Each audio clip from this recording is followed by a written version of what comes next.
Some places just feel like home, even if you've been away for some time. I wanted to explore some new routes in one of my favourite places to ride, so I put on some 650B gravel wheels and fitted the fattest tyres I could and caught the train to the Peak District.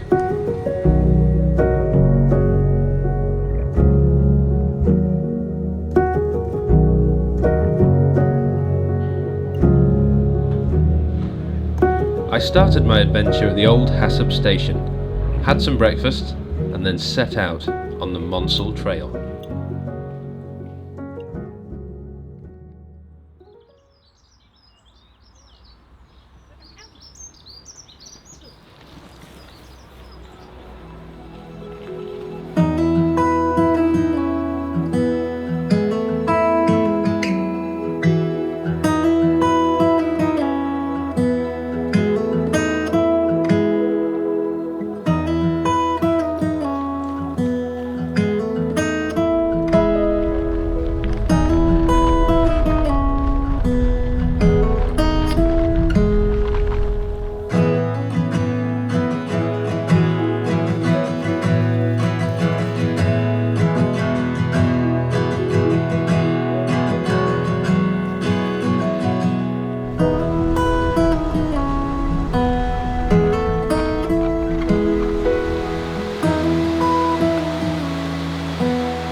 Thank you very much for watching my film. I hope you enjoyed it. If you did, please consider subscribing to the channel, give this video a thumbs up, and any questions or comments, leave them in the comments box.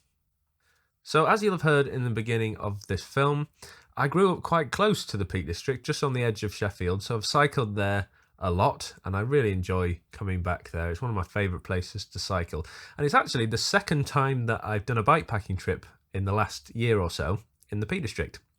The last time I came with my dad, it was sort of springtime. We had incredible weather, incredible views. It was quite cold, but still the scenery was absolutely stunning. If you'd like to see that film, just click that card in the top right hand corner of your screen, or there'll be a link in the description box if you're watching on a different device. So just before I jump into the route analysis and the behind the scenes, something I don't really mention a lot in my videos is that I actually have an Instagram page, and you can follow me on Strava as well. So if you're interested in either of those things, there's links in the description for that. Do check it out. I put out a similar film to this on Instagram in like a reel format, so it's slightly different, but it might be something that you enjoy. So head over there and yeah, give us a follow. Right, so I got the train to Grindleford. Now, I wanted to actually start the trip in Bakewell, just at the start of the Monsal trail, which I did, but because I got the train to Grindleford, there was about 5 or 6 miles of cycling to get to that point. So I started my trip at the Monsal Trail. Now the Monsal Trail is a really nice bit of cycling infrastructure. It's part of the National Cycle Network, and it's an ex-railway line, so it's dead flat and it cuts through the peaks, so you can kind of go through some of the harder climbs because there's tunnels, so it's quite an exciting place to ride. All I would say is that it does get very, very busy. It's a shared path as well, so you get a lot of walkers, so it's probably worth taking a bell with you so that you can alert people, because obviously people are there enjoying themselves. Sometimes they're not aware that you're cycling behind them. So just a top tip, but it is a really beautiful place to go and you should absolutely visit if you haven't been there before.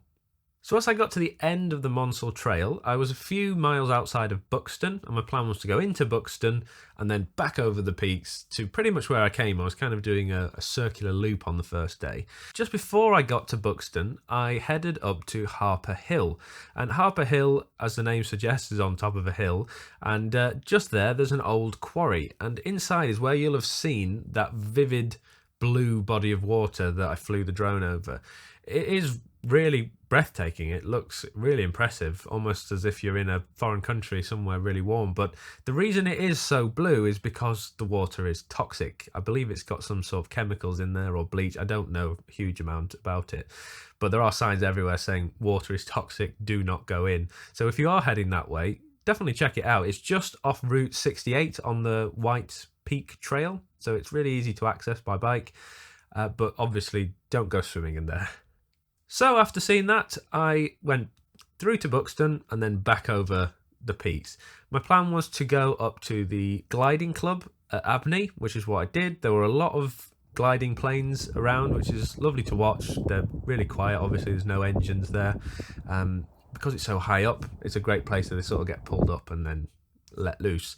So I sat and watched those for a little bit, and then I headed down back into Hathersage, and that was where I was staying at the Northleys campsite, just north of Hathersage, a couple of miles out. And as you've have seen, I was staying in a camping pod. Now, it's not to be confused with a glamping pod. It's very basic. It's literally just a hut with a floor, but luckily it does have a heater and electricity. So it was perfect for me. I didn't need to bring the tent. I didn't need to bring loads of warm clothes because obviously I did this in winter. I just got there, turned the heating on, charged all my batteries, and I was absolutely fine with just a sleeping bag and my sleeping mat. If you're heading out to the Peak District, that particular area is really popular with hikers and cyclists because it's just on the edge of some really fantastic cycle routes. So I'd absolutely recommend staying at the campsite, especially in one of those pods if you're feeling a bit fancy. There were quite a lot of people camping in tents, but seeing as the weather was so miserable, I was more than happy to stay in that pod, and it was pretty cheap, to be honest with you. There's a toilet block, shower rooms, everything you need. There's even a drying room as well, so if you want to dry off after a hard day's cycling in the rain, you can do. And really nice place to stay. So I had picked up some dehydrated food from Hathersage, which I've never done before. I usually either cook, have something cold, or eat out when I'm doing these bikepacking trips. But I was really interested in trying these things out. I had brought some camping gas and a small pot, so I was able to boil some water really easily. So I just wanted to see what it was like, and actually I was really impressed. These weren't cheap, the ones that I bought, but there's no dodgy stuff in there. It seemed to be all natural ingredients and it tasted really good. So I was actually quite surprised at that. I had a chili non-carne, which I bought by mistake, if I'm being honest. I thought it was a chili con carne, but I didn't read the label properly, and it was a vegan dish, but it was still really nice. And then in the morning, I treated myself to pork and beans, which was also really, really good. So it meant, again, that I could carry less stuff. I just had one cooking pot that I filled with water, and a couple of cups, which always sit inside that. And that allowed me to have a cup of tea in the morning and a nice big breakfast and a warm dinner as well without having to leave the hut. So after I had dropped the keys to the hut back in the drying room, there's a little key safe in there, so it makes it really, really easy. I carried on for quite a short day, for day 2. My plan was to go over Stannage Edge up to Stannage Pole. I'd done a little bit of that before with my dad in that last film, but I'd never gone down the full way, and the plan was to go down to Redmires Reservoir. As I went up Stannage Edge, it is a really nice place to ride, to be honest with you. It's sort of loose surface, and it's pretty much rideable by all gravel bikes. You don't need a mountain bike to do that. It is a bit rougher on the top, but like I say, really easy to ride. It was so incredibly windy. It was freezing cold, and the wind was so strong it was blowing my front wheel around, and just made it a little bit challenging. I did try and fly the drone a few times. It made it a little bit of a challenge as well because of the sudden gusts. The drone would jolt and you'd lose some of that smoothness. So I only flew the drone a few times on the second day with fear of it running away or crashing. I carried on down to Redmires Reservoir, and then I looped back up to the Norfolk Arms at the top of Ringing Low Road, which is part of Sheffield, just on the edge of the Peak District. My plan was to turn right and then carry on back up to the top, so the top of the Peak District basically, and then go down a bridle path, which I've never done before. I think it's called Burbage is the area where I was supposed to be going. I'd never done that bit before. The reason I changed my mind at the last minute, I just decided to skip it, is because of the strong winds. It was a brutal headwind, and it was just so incredibly cold. I'd kind of had enough, to be honest, but I know from talking to people and having a look at that route, it's a beautiful place to ride. So if you do want to head that way, obviously, as always, the routes are in the description, and check that out. So finally, I headed down to Ecclesall Woods. There's some really nice bridle paths there. Again, it was a weekend, so you tend to have the same issue with the Monsal Trail. There's a lot of people there, a lot of dog walkers, so you do have to go quite slowly. But even so, that in itself is a really nice place to ride, and I've ridden there hundreds of times as a child, and it was just really nice to visit, even though it was cold and very windy. So at this point, if you're tackling this route for yourself, you can head to Dore and Totley Station, or if you're feeling like a little bit more of a ride, you can actually continue riding back into Sheffield city centre and get the train from there. So just because my parents live not far from those woods, I cycled to them and then spent a couple of hours with them before heading off to catch the train at Dore and Totley. But all in all, it was a really, really good weekend adventure, and I'm glad I tackled some new routes that I hadn't done for a long time. You may have noticed that I was running some really wide tyres, and that's the widest I've ever run on that particular bike.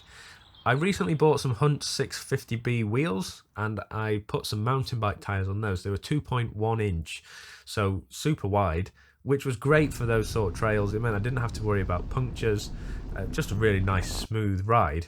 I may have overdone it with the tyre size. There was a couple of millimetres gap on the rear tyre between the tyre and the chainstay when I put it on, but as it clogged up a little bit with grit and mud, it meant that the tyre was rubbing a bit. I could hear it, which was kind of like riding with the brakes on for a lot of the time, which definitely made it harder. So I think I will swap those out for maybe 1.9s or something to give me a little bit more room. But all in all, that bike handled it really, really well, and I've always loved that bike. But now I've got the option of running smaller wheels and faster tyres. I pretty much can do anything on just that one bike. So if you're going for an all-rounder, have a look into Cannondale Topstone. It's been absolutely brilliant for me. Right, so another bikepacking adventure done. If you would like to know a little bit more about me and the gear I use, I will put a link to my website in the description. I do now in all my videos. I get a lot of questions about what gear I use and things like that. So just head over to that and you can see every single product that I use, so you can check it out for yourself. I also have opened recently a little shop on there which doesn't sell much. It just sells some pictures that I've taken out on my adventures. I've put them onto some mugs and a couple of t-shirts as well. So if you would like to support me, and if you see something you like, why not consider purchasing that? It really does go a long way to supporting me and helping me to bring out these videos like I do every single month. Thank you very much for watching, and I'll see you in the next video.